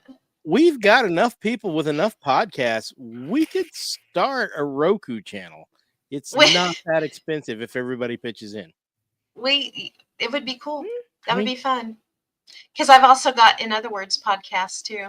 It's opposite Wednesday nights of Bordertown Strange. So what was that? 6, 7 podcasts now we got going on here? I have 4. Yeah. I have 2. 5, 6, and then Enzo's is 7. Just is on with me. So yeah, there's 7.